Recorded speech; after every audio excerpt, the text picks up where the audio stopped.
Atlanta United Fan TV 3-0 win against the Zlatan-less Galaxy.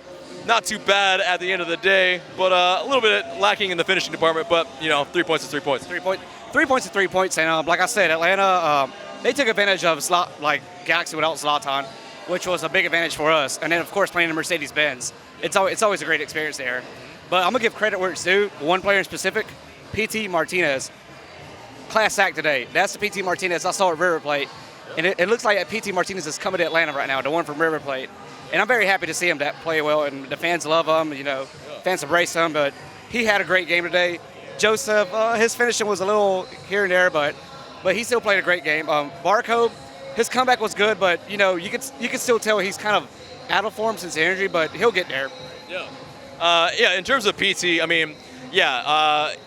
there were a few little remarks, made last week. LGP made some remarks this week at the All-Star game, kind of training sessions and whatnot.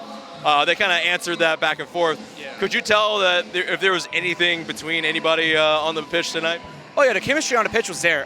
You could, especially between Pitty and Joseph, they were together most of the time. Yeah. Pretty much the team, they were just very connected today. Yeah. There was a lot of great chances today. Finishing was not the best today, but we still got 3 goals there because it looks like team chemistry each match is going up and up. Yeah. Own goal, the scorer, the leading scorer tonight, but kind of.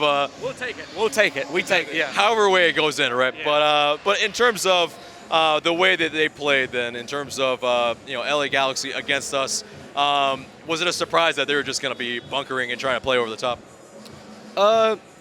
It did catch me by surprise the way LA was playing because, of course, they're not used to playing without Zlatan. Yeah.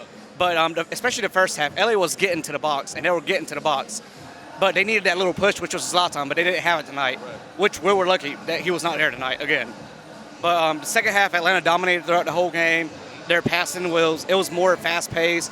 It was I'm not going to compare it to Tata's Atlanta, but they were playing great football, in the second half. And that kind of maybe plays into kind of the talk that Frank de Boer had and LGP, during the week. They were pretty much saying about kind of playing a little bit more of the style that the players wanted a little bit. Yeah. Is that kind of seeping through? Is that kind of what you're seeing a little bit, or something else?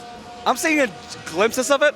There's still, of course, Frank de Boer's, possession game, but there's still glimpses of last year's. Of course, like I said, the players have to adapt to Frank de Boer, and de Boer has to adapt to the players. Sure. But at the end of the day, the core of our team is South American, and South Americans, they're used to playing that way.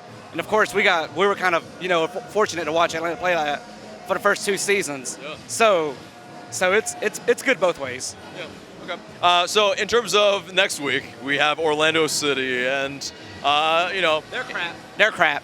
They're crap. They're not.